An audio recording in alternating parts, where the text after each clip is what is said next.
Would you mind Thanks taping Ed for for this? letting us come in here Taping it? and do events and investigate. Should be in.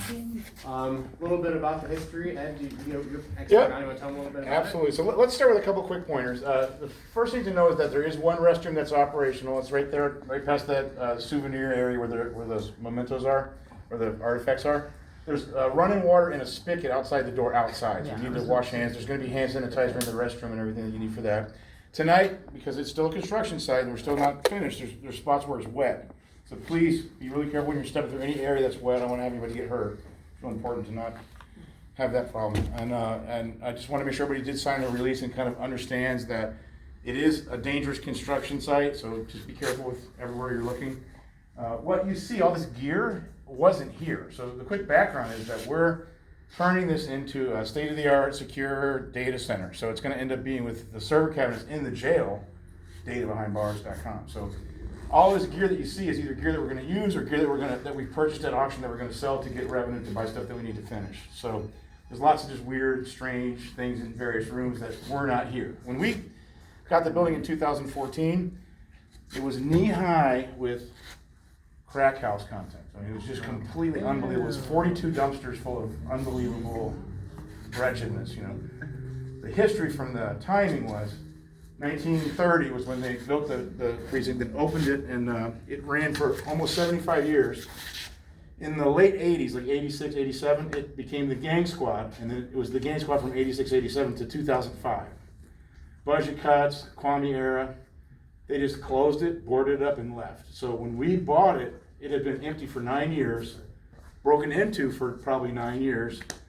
Everything was stolen, everything was run through and just destroyed.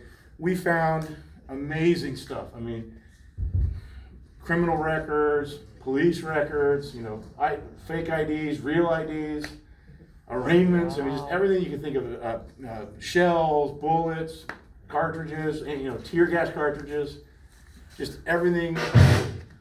Sorry. and it's just unbelievable, just all spread all over the place. And you'll get a chance to see there's different levels. There's a firing range in the basement. There's a basketball court in the upstairs area. And it's just kind of amazing. I fell in love with it because it's like the Batcave. I mean, it's an amazing building in terms of bones. It's got 26-inch thick poured concrete everywhere. It's a perfect way to avoid spending $2 million to build a secure data center. Because it's cool at the end. We can repurpose it and kind of come back, under the rolls for Detroit. We've been working on it, like I said, nonstop, and we're at the point where there's a roof on it. There's some concrete poured in the back. There's some. The windows are closed up and we got it back so we're secure again, or reasonably secure. And our mission is just to get it finished to the point where we can run that business in that corner, in this jail area, and we can rent space and kind of have like a high-tech space for high-speed internet and be kind of involved in the community and hire locally and do all that fun stuff. So that's how I'm involved. That's what it's about from my end. That might raise some questions. So, you'll have a chance now or at the end to talk and ask about anything else you might want to know. I do want to share that the old system of justice didn't have courthouses like we have now.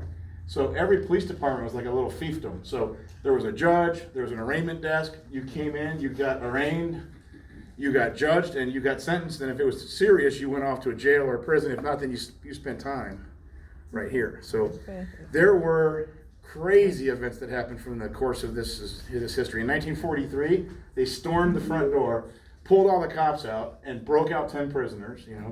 In the '67 riots, the National Guard was prone right here shooting snipers across the street where the two schools used to be. They're gone now, but this was like a much more dense neighborhood. They've had protests. They've had crazy amounts of just stuff that I never even expected to be happening. When I went and did research through the newspaper and through the archives, when I started seeing all these different things. During the Purple Gang era, after Prohibition, they came in and fired every police officer in the whole precinct at once because of corruption. Every little speakeasy was having to pay off every little cop. So it's just had a crazy legacy. There's been all kinds of really interesting stuff. There's articles posted and laminated through that you can look at. Some are on the walls, and some are on that little, like that little museum spot where you can check that out. But we didn't have any idea of any of that history when we bought the building. We just were thinking about it, naively, like a business project that would be cool, and it's just to see all that other stuff took me by surprise. It really took me by surprise. That's when we I have a common friend, a photographer named Phil Connors, that got us in touch with Detroit Paranormal. They came and did investigations and felt and saw, experienced all kinds of crazy stuff, which didn't surprise me by then, you know, because of all the stuff that we learned and checked out. So, questions? Thanks, Ed. Yep. So everybody, kind of like the way we're gonna structure this tonight, we're gonna split you up into 3 groups of about 7, 6 to 8. And then we'll spend around 25 minutes or so per floor.